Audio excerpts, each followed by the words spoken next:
Are you new to the world of Mira, but not sure if you want to give it a whirl?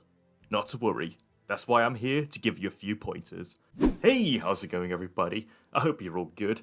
My name is Peter Gargan, and for this video, I'll be talking about the upcoming Xenoblade Chronicles X Definitive Edition, the Switch remaster of the 2015 Wii U title that has been heavily requested by fans as one of that system's last few first-party exclusives that are yet to migrate over to Nintendo's hybrid system.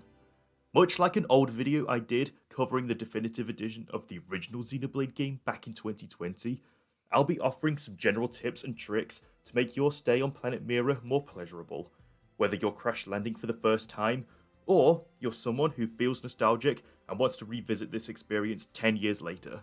As a quick disclaimer, there will likely be changes made to the definitive edition that streamlines the experience that could potentially outdate some of the points made in this video, but what I'm saying should hopefully still hold up for the most part, due to this game appearing to be more of a remaster with quality of life additions, rather than being a full-on remake being built from the ground up. With that out of the way, let's get straight into it. Firstly, I think it's important to clarify that Xenoblade Chronicles X is a completely standalone title that has no narrative connections to the rest of the franchise also available on Switch. This means that you do not have to play the numbered trilogy, collectively known as the Klaus Saga, to understand what is going on in X, as it is considered a spiritual successor that happens to share the Xenoblade Chronicles moniker. There may be a few cheeky references sprinkled in here and there, but nothing that requires playing anything else, so don't worry about being lost in the story department. As a side note, I strongly recommend checking these games out eventually, if you haven't already. They're all fantastic RPGs that tell amazing stories and come with plenty of content to keep you busy for countless hours. But if X looks the most appealing to you, you can absolutely start there if you want. It's entirely up to you, of course. With that being said,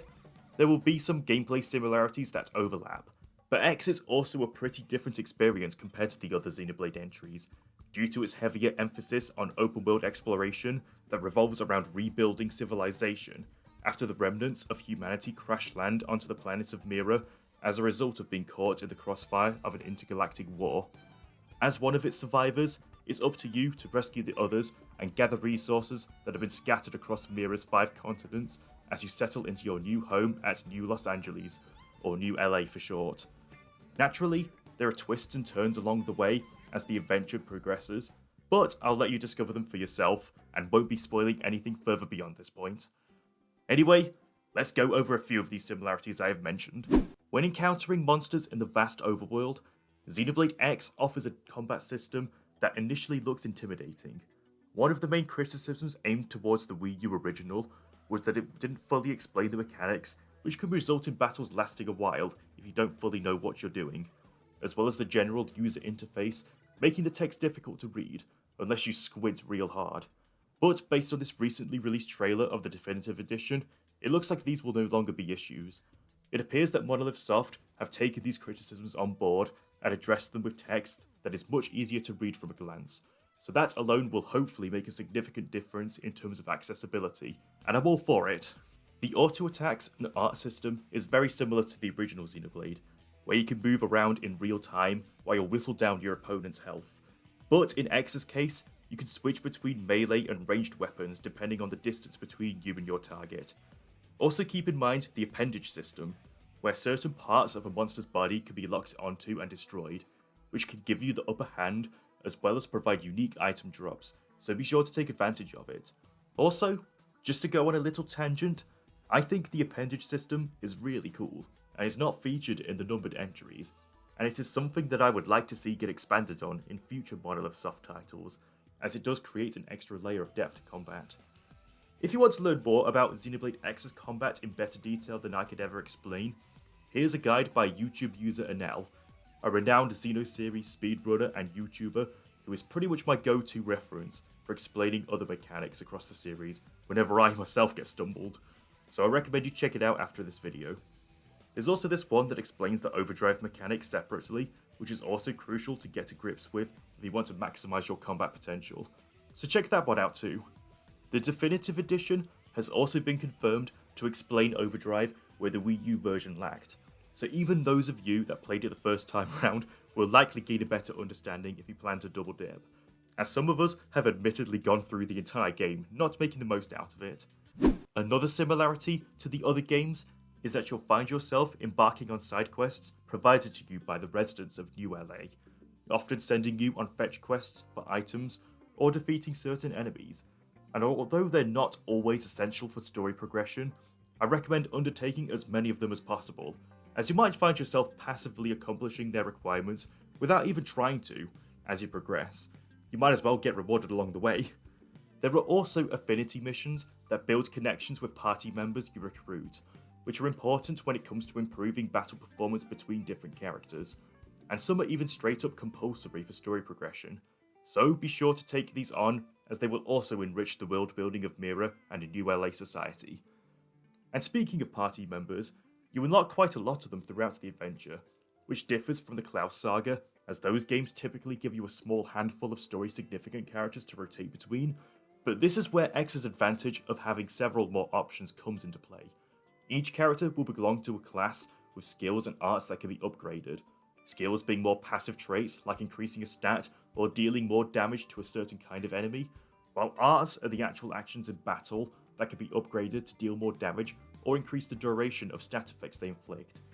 You'll earn battle points through defeating enemies and other means, which can be spent on these upgrades, so be sure to check your menu every now and then, as players often make the mistake of letting hundreds of battle points sit around doing nothing. Be sure to experiment with different playstyles to see what works best for you, and in your main character's case, you can switch between different classes to gain a wider variety of arts and skills to include on your build, leaving plenty of room for customization. While you explore Mira, you will encounter these beams of light on the ground shooting into the sky, known as Frontier Nav Sites, or FN sites, which allow you to plant mining and research probes that farm for resources, including general revenue for shopping, or Miranium, another form of currency that is essential in upgrading equipment, as well as certain manufacturers that specialize in different types of equipment at the shopping district. Every half an hour of gameplay passively nets you an amount of revenue and Miranium, depending on how and where you place them. So be sure to get as many installed as early as possible to sort you for the duration of your playthrough. Different types of probes that are given to you as you progress will also increase the amount of Miranium you can store, so be sure to spend it before going over the cap so that you can make the best use of your time and resources. You can also chain together the same types of probes that are close in proximity to each other to enhance their dedicated effects, such as the storage capacity or amount of Miranium produced, so be sure to take advantage of SN sites. One of the main selling points of Xenoblade X that probably caught your eye was this big giant mech looking thing you see on promotional art and the trailers you've likely already seen. These are known as skells, and they can help enhance combat by providing greater offensive capabilities, as well as a wall of defense for the character you're controlling, but also enhances exploration, as you can get around much quicker, as well as eventually gain the ability to fly your way around. However, there is a catch. Unless the definitive edition streamlines the requirements, you'll have to progress about 6 chapters into the story before you can take on the side quests that give you the Skell license. But if you're able to stick it out, then it becomes more than worthwhile, as the game opens up tremendously once you get access to these bad boys, especially when you unlock the ability to fly. This was the point of the game that made me truly appreciate what X had to offer, as there are practically no limits to where you can go with a flying Skell, apart from running out of fuel or getting blasted apart by running into overleveled monsters, which only motivates you to explore elsewhere until you're eventually prepared to take them on.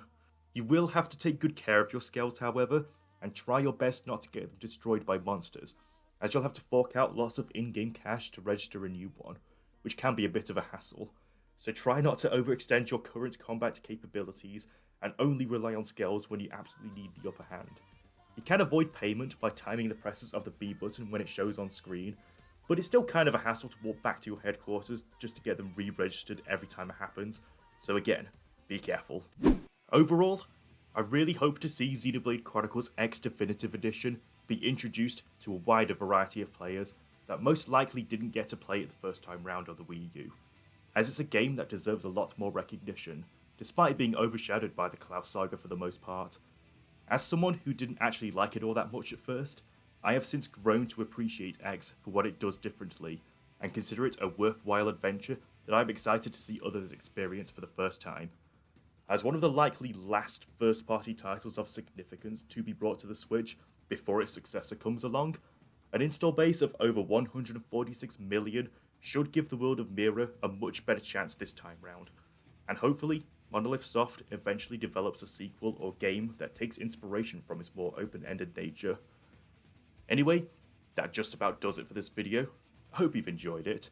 Let me know in the comments if my guidance has been helpful, and if you're excited for Xenoblade X Definitive. Be sure to give this video a like and subscribe to my channel for more coverage on the world of Xenoblade, Nintendo, or other topics of interest. Thank you so much for watching, and until next time, see you later.